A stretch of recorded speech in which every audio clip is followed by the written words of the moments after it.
Namaskar. A warm welcome to World News and Indian Perspective on All India Radio. This is R.S. Raghu, and with me is Aditi Lumba bringing glimpses of the major developments of the day from across the globe.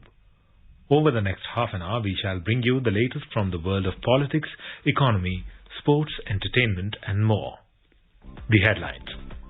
Prime Minister Narendra Modi holds a virtual meeting with his Cambodian counterpart, discusses entire range of bilateral issues including cooperation in trade, investment, human resource development, defense and security.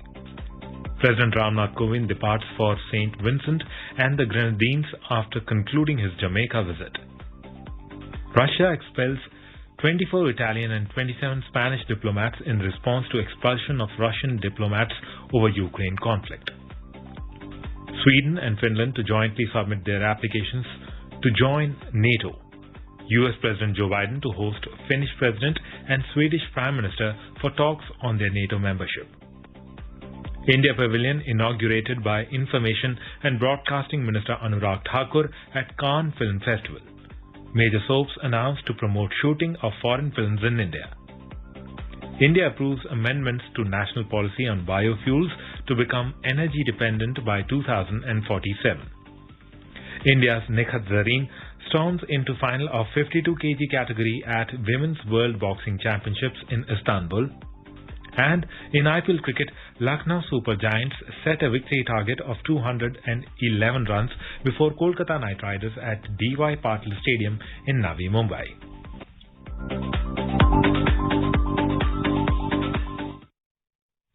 India's Prime Minister Narendra Modi held a virtual meeting on Wednesday with Prime Minister of Cambodia Samdech Aka Mohasena Pade Teko Hun Sen. The two leaders held discussions on the entire range of bilateral issues, including cooperation in the fields of trade and investment, human resource development, defense and security, connectivity, post-pandemic economic recovery, and people-to-people ties. They expressed satisfaction at the pace of bilateral cooperation. Mr. Hun Sen emphasized the importance that Cambodia attaches to its relations with India. Prime Minister Narendra Modi reciprocated the sentiment and stressed Cambodia's valued role in India's Act East policy. Both the leaders reviewed the robust development partnership between both the countries, including capacity building programs and quick impact projects under the Mekong-Ganga Cooperation Framework. Mr. Modi also highlighted the historical and civilizational links between the two countries. He expressed happiness at India's involvement in restoration of Angkor Wat and Priya Vihar temples in Cambodia, which depict the cultural and linguistic connect between the two countries. Prime Minister Hun Sen thanked India for providing 3.25 lakh doses of Indian-manufactured Covishield vaccines to Cambodia under Quad Vaccine Initiative. The two leaders complimented each other on the 70th anniversary of the establishment of diplomatic relations between India and Cambodia being celebrated this year. As part of these celebrations, Prime Minister Narendra Modi invited King of Cambodia and Queen Mother to visit India at a mutually convenient time. The two leaders also exchanged views on regional and global issues of shared interest. Prime Minister Modi congratulated Cambodia on assuming the chairmanship of ASEAN and assured India's full support and assistance to Cambodia for the success of its chairmanship. India's President Ramnath Kovind has departed for the Caribbean island nation of St. Vincent and the Grenadines on Wednesday after concluding his Jamaica visit. He addressed the joint meeting of the Houses of the Parliament in Jamaica on the third day of his visit to Jamaica. Speaking on this occasion, President Kovind said that there is immense scope for cooperation and mutual learning between the two nations in various sectors, including business, railways, agriculture, hospitality and tourism. Mr. Kovind said India shares Jamaican vision of 2030. Russia has expelled 24 Italian and 27 Spanish diplomats in tit-for-tat responses to the expulsion of Russian diplomats over the Ukraine conflict. In a statement on Wednesday, the Russian Foreign Ministry said that 27 employees of the Spanish Embassy in Moscow and the Spanish Consulate General in St. Petersburg have been declared persona non grata. The ministry spokeswoman, Maria Zakharova, told Russian news agencies that 24 Italian diplomats have also been expelled. Sweden and Finland will jointly submit their applications to join the North Atlantic Treaty Organization, NATO, on Wednesday. During a joint conference, Swedish Prime Minister Magdalena Andersson and Finnish President Sauli Niinistö announced the decision to submit their NATO bid together. White House Press Secretary Karine Jean-Pierre said U.S. President Joe Biden will host his Finnish counterpart and the Swedish Prime Minister for talks on the two nations' NATO applications. Russian President Vladimir Putin, however, has warned that NATO's expansion may trigger a response from Moscow. The 75th edition of the Cannes Film Festival has begun on the quiet banks of the French Riviera. It is one of the oldest and most prestigious film festival celebrations in the world.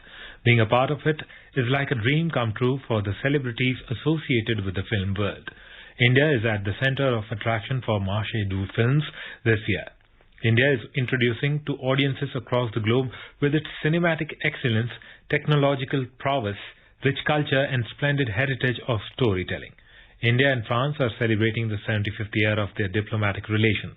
In such a situation, the visit of Prime Minister Narendra Modi to Paris and the bilateral talks with President Emmanuel Macron become even more important. Prime Minister Modi has expressed happiness over India's participation as the Cannes Film Festival Country of Honour this year.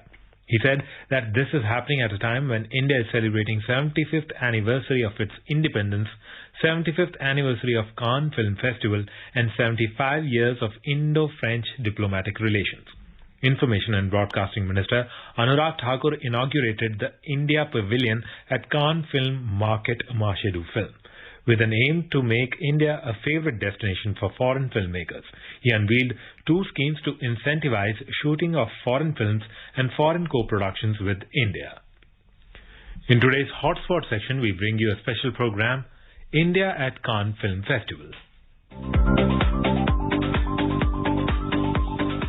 Information and Broadcasting Minister Anurag Thakur inaugurated the India Pavilion at Cannes Film Festival on Wednesday. On the occasion, he also unveiled the poster of the 53rd International Film Festival of India, IFFI. Speaking on the occasion, Minister Thakur announced an incentive scheme for audiovisual co-production and shooting of foreign films in India with a cash incentive of up to 30% with a cap of $260,000. And look into the future so that the Indian film industry remains ahead of the curve. We have established a task force of the leaders to drive the growth of AVGC sector, a value chain which is empowering the cinema of the future. Similarly, we are excited the advent of multiple other technological developments that promise a more immersive cinematic experience for the audiences. I am delighted to announce that today in Cannes, an incentive scheme for audio-visual co-production and shooting of foreign films in India with a cash incentive of up to 30% with a cap of $260,000 and in the case of foreign films being shot in India, an additional bonus with a cap of $65,000 for employing 15% or more manpower in India. These schemes are aimed at unleashing the potential of Indian media and entertainment industry. The schemes will provide an impetus to global collaborations with India and attract investment from foreign filmmakers and help promote India as a filming destination. Mr. Thakur said, Government of India will do whatever it can to make India the content hub of the world and to make India destination of the world for filmmaking, film production, post-production and AVGC sector. The Indian film industry over the past 110 years has epitomized India's civilization culture of storytelling, from wall paintings to text, from television to theatre, and from reels to virtual reality. We can very proudly say that हमारे पास सिर्फ film industry नहीं, हमारे पास cinema hai. Creativity, excellence and innovation in India cinema has dwelt hand in hand with sensitive treatment of subjects of social and national importance. While reflecting the values, beliefs and experiences of the Indian people, Indian cinema has also showcased their hopes, dreams and achievements. While being rooted in Indian culture, the Indian film industry has grown to acquire a universal character. He extended an open invitation to all to be a part of IFFI Goa 2022. The minister said Government of India has started world's largest film restoration project under the National Film Heritage Mission. He said as part of this drive, 2,200 movies across languages will be restored to their former glory. And while preserving our age-old story, the Indian filmmakers are innovating in their art of storytelling through use of technology. The Indian film industry, which produces almost 2,000 films every year, is the world's largest film industry. This reminds me a dialogue from Deepika's movie, "Ye Jawani Hai Diwani," uska ye dialogue hai. I'll tweak it a bit and say, Bharat ka cinema दौड़ना चाहता है, उड़ना चाहता है, बस रुकना नहीं चाहता. From the time father of Indian cinema, Dada Saheb Phalke, released the first ever full-length feature film, Raja Harishchandra in 1913, to the first India talkie, Alamzara, produced in 1931. Until the present decade, this industry has a remarkable and rich history of producing a variety of films showcasing different spheres of Indian life. Mr. Thakur said India and France have come together to celebrate excellence in cinema and creativity at the 75th Cannes Film Festival. He said at March to Film this year, India intends to give the global audience a flavor of country's cinematic excellence, technological prowess, rich culture and illustrious heritage of storytelling. Today we are witnessing the Jugalbandi between nations and ideas as India and France come together to celebrate excellence in cinema and creativity at the 75th Cannes Film Festival. At Marche du Film this year, India intends to give the global audience a flavor of the country's cinematic excellence, technological prowess, rich culture and illustrious heritage of storytelling. The minister said this year is very special as India is celebrating 75th year of its independence as Azadi Ka Amrit Mahotsav. India and France are celebrating 75 years of diplomatic relations and it is the 75th year of the Cannes Film Festival. As you are aware, India and France are making the 75th year of diplomatic relations. This is the 75th year of independence for India and we are celebrating the Azadi Ka Amrit Mahotsav. This is the 75th year of Cannes Film Festival and 75th year of India and France diplomatic ties. A very special year as India is the country of honor at Marche du Film. It is a great honor for me to be here amongst the stars of the Indian cinema, especially Deepika and others who have made their valuable time to be at the Indian Pavilion, at the opening of the Indian Pavilion. He said the year is also special as India is the country of honor at the Marche to Film. Expounding the deep social roots of Indian cinema, Mr. Thakur said that creativity, excellence and innovation in Indian cinema has developed hand in hand with sensitive treatment of subjects of social and national importance. While reflecting the values, beliefs and experiences of the Indian people, Indian cinema has also showcased their hopes, dreams and achievements. While being rooted in Indian culture, the Indian film industry has grown to acquire a universal character, and the minister remarked that while preserving our age-old stories, the Indian filmmakers are innovating in their art of storytelling through the use of technology. He said Indian cinema is not only the story of a 6,000-year-old civilization, not only the story of 1.3 billion tales, but also the story of human talent, triumph and the trajectory of new India narrated through your lens.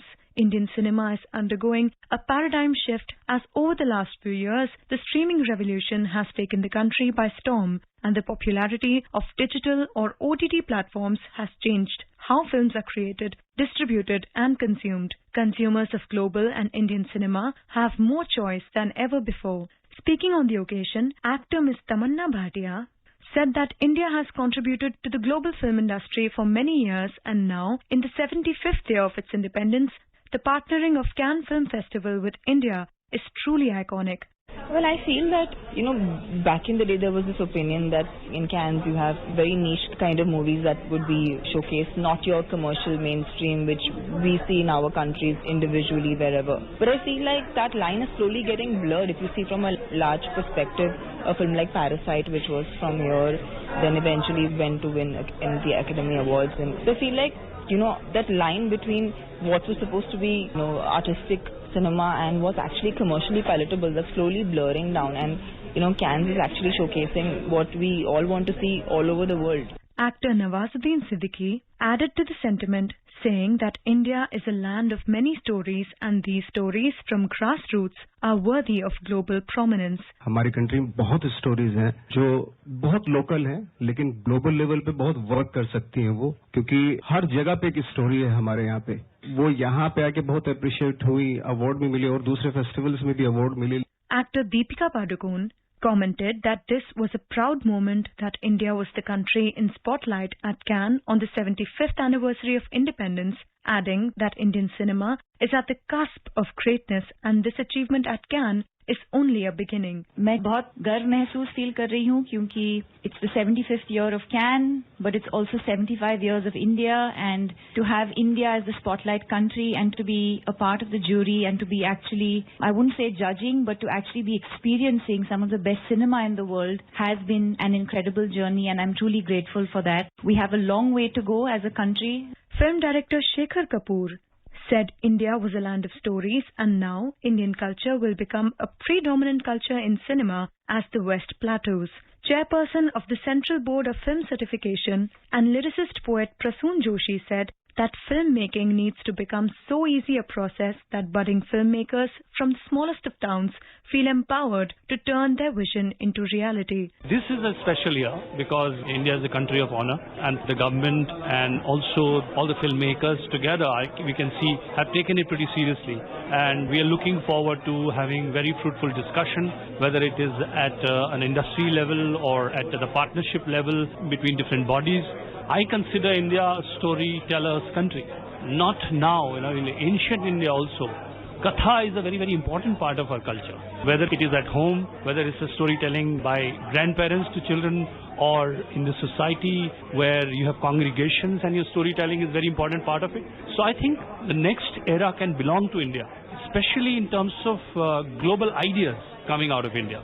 Actor Miss Pooja Hegde emphatically commented that she was there as part of none other but Brand India, and it was an honor, further adding that the fact that India was country of honor was proof that India was making the right noises. Miss Vani Tripathi commented on the role Indian women are playing in cinema and said that Indian women are being celebrated today across the world, as Deepika has proven by being a jury member. Music maestro A.R. Rahman, actors R. Madhavan, Urvashi Rautela and singer Mame Khan also participated in the session. INB Secretary Apurva Chandra, Indian envoy to France Javed Ashraf were also present on the occasion. Mr. Ashraf read out the message from Prime Minister Narendra Modi for the Indian delegation to Cannes Film Festival.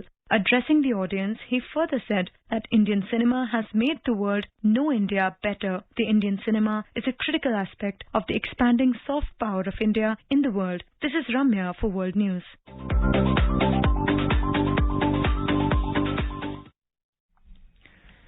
The Union Cabinet of India has approved the amendments to the National Policy on Biofuels 2018.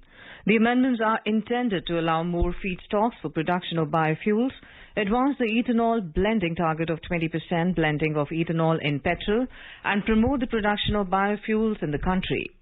Since many more feedstocks are being allowed for production of biofuels, this will promote Atmanirbhar Bharat and give an impetus to Prime Minister Narendra Modi's vision of India becoming energy independent by 2047. Besides, the amendments are also to add new members to the National Biofuel Coordination Committee, NBCC, and grant permission for export of biofuels in specific cases. Indian Navy on Wednesday successfully undertook maiden firing of the first indigenously developed naval anti-ship missile from Sea King 42B helicopter at Integrated Test Range Balasore. The missile followed the desired sea skimming trajectory and reached the designated target with high degree of accuracy, validating the control, guidance and mission algorithms. In a tweet, the Indian Navy said, "This firing is a significant step towards achieving self-reliance in niche missile technology and reaffirms the Indian Navy's commitment to indigenization." The Naval Anti-Ship Missile has been developed in association with Defence Research and Development Organization DRDO. This is All India Radio giving you the news. For quick news updates round the clock, follow us on our Twitter handle at AIR News Alert. Welcome back to World News. As the drone sector is evolving and blooming in India, the domain is expected to create numerous employment opportunities for the country's youth. Talking exclusively to All India Radio News, India's Civil Aviation Minister Jyotiraditya Scindia said huge employment opportunities lie in the drone sector and lakhs of employment opportunities are going to be generated in the manufacturing and servicing of drones. More than 1 lakh drone pilots will also be required in the coming years to operate different categories on unmanned aerial vehicles. Highlighting the government's ambition of making India a global drone hub by 2030, the minister said the government has adopted a multi-pronged approach to boost the sector. He said emphasis has been laid on adoption of market-friendly policies, incentivizing drone manufacturers under production-linked incentive scheme and the creation of demand. Highlighting the importance of maintenance, repair, overhaul, MRO in the aviation sector, the minister said global companies like Boeing, Airbus, Pratt and Whitney and Safran are looking to set up their MRO facilities in India. He said several decisions have been taken to make the MRO policy more market-friendly. Now is the time, through these large numbers of aircraft that are being established in India, that companies look at setting up their MRO facilities in India. We already have many domestic MROs that are set up in India, many companies that are doing close to that 15-20% part of the business. But I would like the OEMs, the original equipment manufacturers, to come into India. And therefore, even on my visit to the US, that's something that I have tried to push and urge companies to set up MROs in India. China will host the meeting of the BRICS Minister of Foreign Affairs on Thursday through video conference. The meeting will be hosted by China's State Councillor and Foreign Minister Wang Yi and attended by India's External Affairs Minister S. Jaishankar, South Africa's Minister of International Relations and Cooperation Naledi Pandor, Brazil's Minister of Foreign Affairs Carlo Alberto Franco Franca, and Russia's Minister of Foreign Affairs Sergei Lavrov. The meeting will prepare the ground for the 14th BRICS Summit. India has handed over the BRICS chairmanship to China in January 2022. The theme for BRICS 2022 is Foster High-Quality BRICS Partnership, usher in a new era for global development. A total of 25 events have been planned. India will host 5 events this year as part of BRICS Science Technology Innovation Steering Committee. The first vessel carrying relief materials, as announced by the Tamil Nadu government, for Sri Lanka left from Chennai port on Wednesday. The relief materials that have been dispatched on Wednesday include 9,000 metric tons of rice, 200 tons of milk powder and 24 tons of essential medicines. They are being sent to help the public in the neighbouring nation that is reeling under economic stress. International Museum Day is being observed on Wednesday. The day is celebrated on May 18th every year to raise awareness among people about the museums. Museums are an important means of cultural exchange and the development of mutual understanding, cooperation and peace among people. Every year, all the museums across the globe are invited to participate in International Museum Day to promote the role of museums. International Museum Day is significant for creating awareness about the role of museums in the development of society on an international level. Each year there is a specific theme for International Museum Day.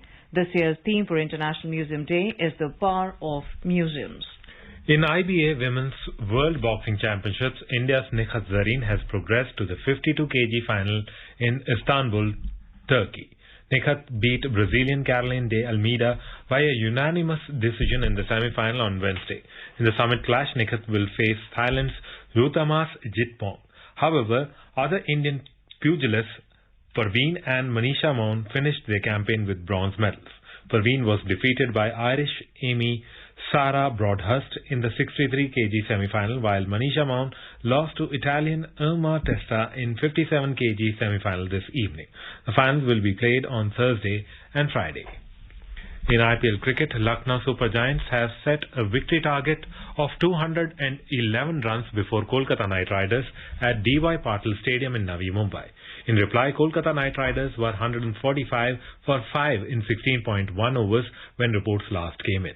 Earlier, Lucknow Super Giants won the toss and opted to bat first. In Thailand Open Badminton Tournament, India's PV Sindhu reached the second round, beating United States' Lauren Lam by 21-18, 19-21, 21-18 in the women's singles first round match in Bangkok. In the second round, Sindhu will face Sim Yoo-jin of Korea. However, Saina Nehwal crashed out of the tournament after losing to South Korea's Kim Ga-eun 21-11, 15-21, 17-21. Indian qualifier Ashmita Chalia lost to 7th-seeded Ratchanok Etanon of Thailand by 10-21, 15-21 in a first-round match that lasted 29 minutes. Another Indian qualifier, Akarshi Kashyap, lost to Michelle Lee of Canada by 13-21, 18-21 to bow out of the tournament in the first round. The mixed doubles pair of B. Sumit Reddy and Ashwini Ponnappa also suffered a first-round exit, losing to the 8th-seeded Japanese duo of Yuki Koneko and Misaki Matsutomo by 17-21, 17-21 in 34 minutes. In men's singles, Kidambi Srikanth advanced to the second round with a tough 3-game win over Bryce Leverett of France. A report from the business desk.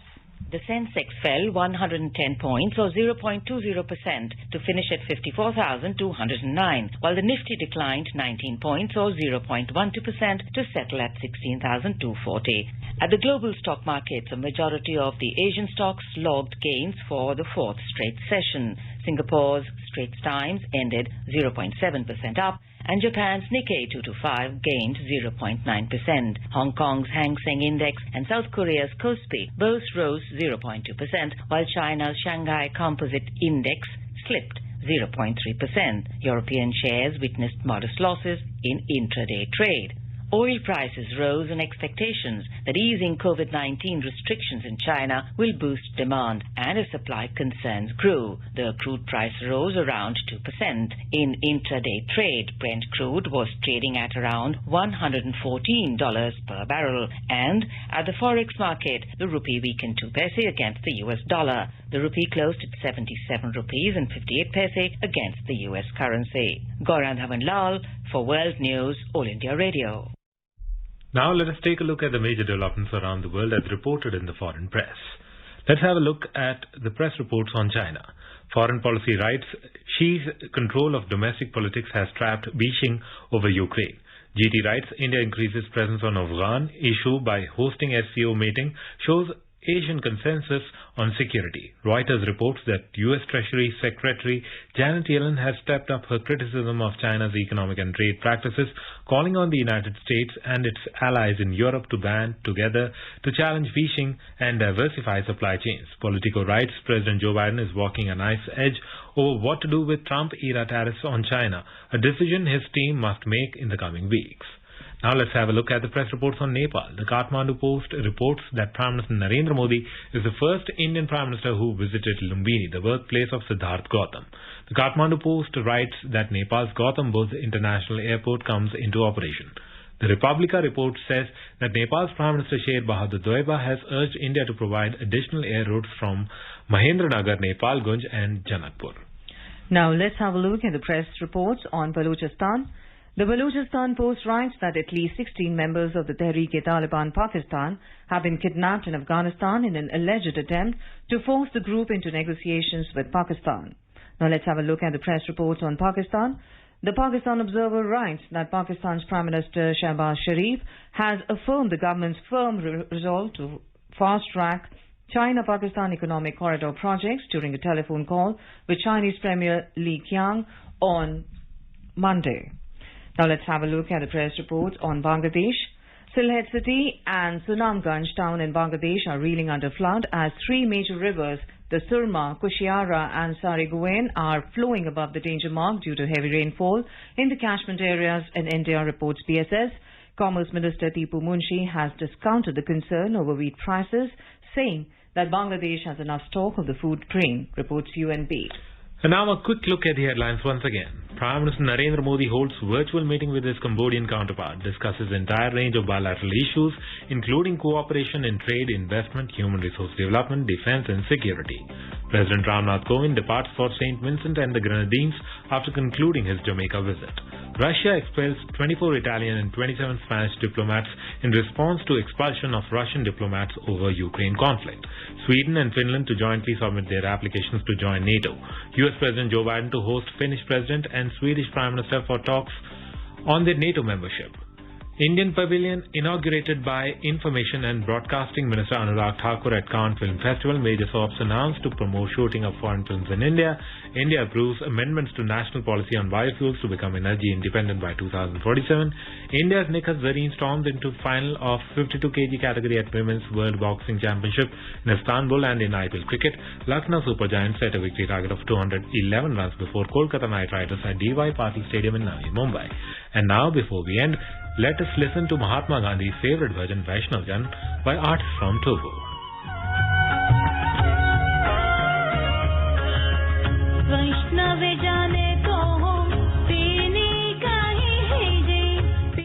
And with that, we end this bulletin. We'll be back at the same time tomorrow with the next edition of World News.